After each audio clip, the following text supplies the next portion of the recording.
አሰላሙ አለይኩም ወራህመቱላሂ ወበረካቱሁ። ውድና የተከበራችሁ የቻናሌ ቤተሰቦች ሰላም ብያለሁ። ሁላችሁንም ውድ ሀገሬ ልጆች በያላችሁበት የዓለም ዳርቻ ሰላማችሁ ብዝት ትርፍ ይበልልኝ። ዛሬም ተከታታይ ትረካ ጓደኛዬ በሚለው እቀጥላለሁ። ለፌቢ ነግሪያት አብረን ሰፈራቸው ሄድን። በአጋጣሚ እህቱን አገኘናት። ደስ አለኝ። ሞቅ ያለ ሰላምታ ከተለዋወጥን በኋላ ፌቢ ሁሲ በሰላም ነው የጠፋው አለቻት። በቀደም ማታ እኮ አዲስ አበባ ዘመድ ጋር ሄዷል። በዛውም ስራ ሊጀምር ነው። የሰማሁትን ማመን አቃተኝ። ለስንብት ነበር ሰፈር ድረስ የመጣው ማለት ነው። እንባዬ መጣ። እህቱን እንዳታቅብኝ ብዬ ምንም እንዳልሰማው አስመስዬ ካጠገባቸው ዞር አልኩ። ፌቢ እሺ ቻው በሰላም ይመልሰው ብላት ተከተለችኝ።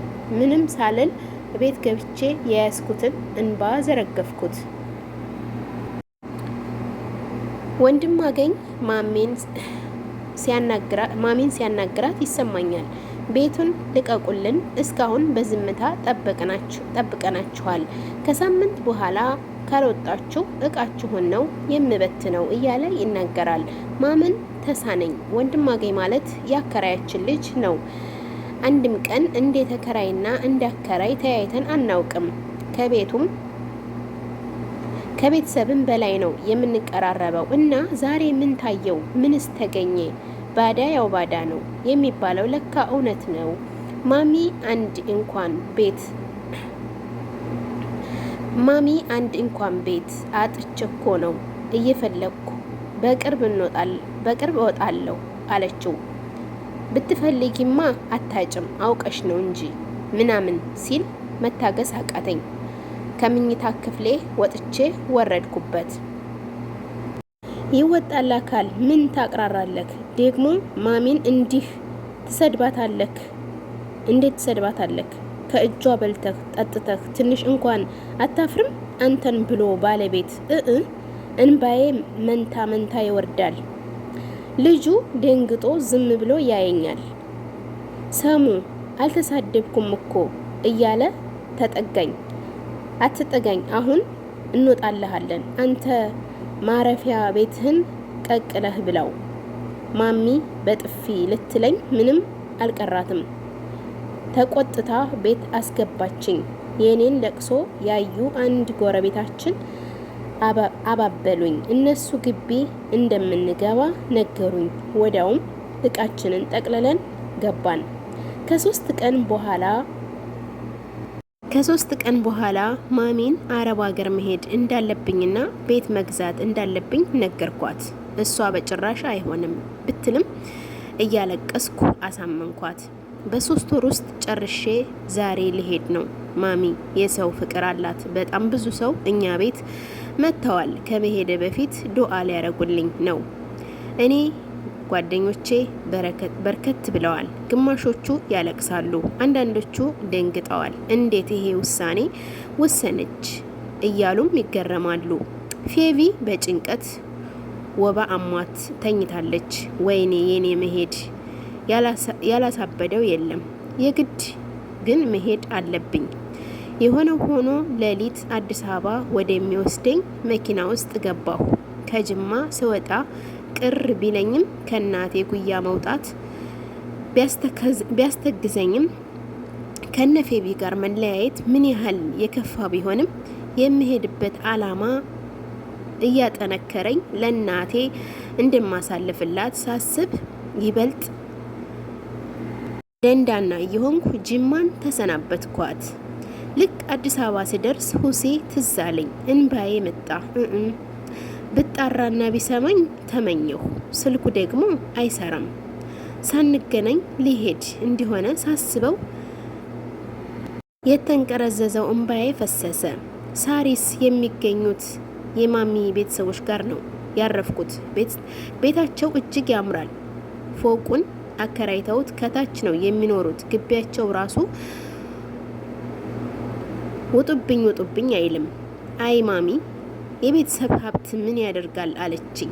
እውነቷን ነው። እሷ ለዛች ቤት እንደዛ ሲገላበጣት ቤተሰቧ እንዲህ ተደላቀው ተሞላቀው ይኖራሉ። የማሚ ቤተሰብ እኔን ሲያዩኝ ደነገጡ። እረች ልጅማ አትሄጅም፣ የወጣውን ወጭ እኔ እከፍላለሁ። አንቺ እዚህ ሆነሽ ትማሪያለሽ፣ ቢያንስ 18 ዓመት እስኪሆንሽ እሺ አለ ከማሚ ዘመድ ውስጥ አንዱ። አይ እኔ ኢትዮጵያ ውስጥ ለ3 ቀን እንኳን መቀመጥ አልፈልግም አልኩት። እስካሁን የት ነበርክ በሚመስል አስተያየት ፍጥጥ ብዬበት። የማሚ ቤተሰቦች ልጥጥ ሀብታም ናቸው። ማሚ አባቴን ስታገባ ሙስሊም ሆና ነበረ ያገባችው። እንዴት የቤተሰቦቻችንን የኖርንበትን ሃይማኖት ትቀይራለች በሚል ተልካሻ ምክንያት ተናደውባት ሙሉ ቤተሰቡ አግልሏታል። ባባኛ ሕፃን እያለን ነው የሞተው።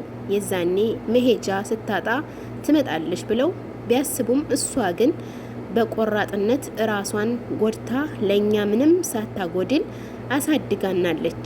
የኔ ጀግና፣ የኔ ምሳሌ።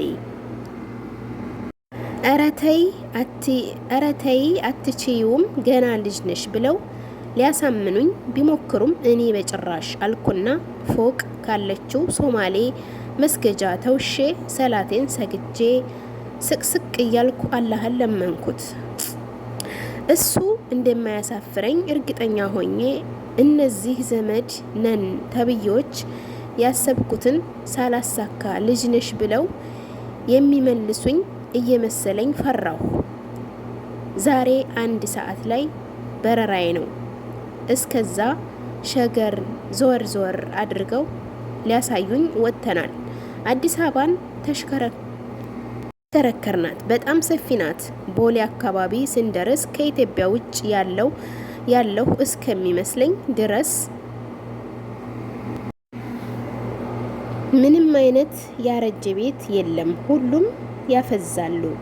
እዚያው የሚገኘው ኤደና ሞል ወሰዱኝ። ከዚያ አካባቢ ስደርስ ግን ከፋኝ። የሀብታም ልጅ ማሚ ዳዲ እያሉ ይዝናናሉ፣ ይሞላቀቃሉ፣ ገንዘብ እንደ አሻዋ ይበትናሉ።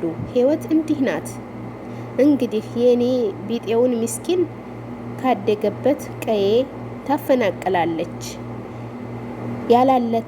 ያለለትን ደግሞ እንዲህ ታድለዋለች። ትክክል። ጨርሰን ስንወጣ ሰው ሰሙ እያለ ጮህ ብሎ ጠራኝ። ሁሲ ነው ብዬ ደንግጬ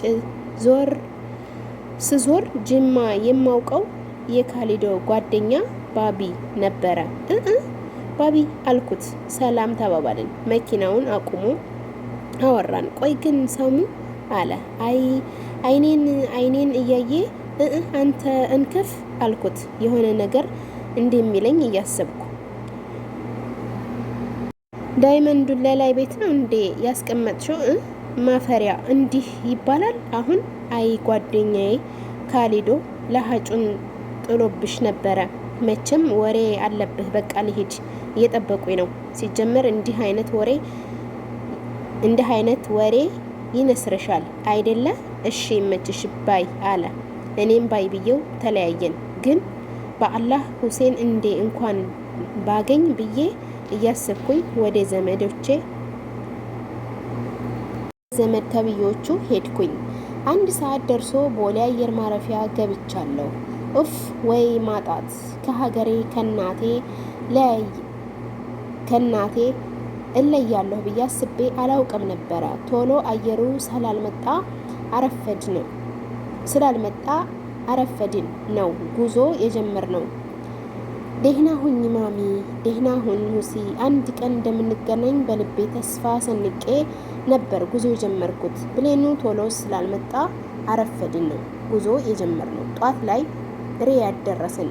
አሰሪዎቼ ቶሎ መጥተው ተቀበሉኝ። ሰውየው እንዳየኝ በእንግሊዘኛ ቋንቋ ልጅ ናት ሲል የሚመልሰኝ መስሎኝ ቅስሜ ተሰበረ። እንደምንም ብዬ ሰራሁን። ግን የገባሁበት ቤት ስራው በጣም ከብዶኛል። በዛ ላይ ሴትዮዋ ትልቅ ሴት ስለሆነች ይመስለኛል ትጨቃጨቃለች። ምንም ብሰራ ማማረሯ አይቀርም።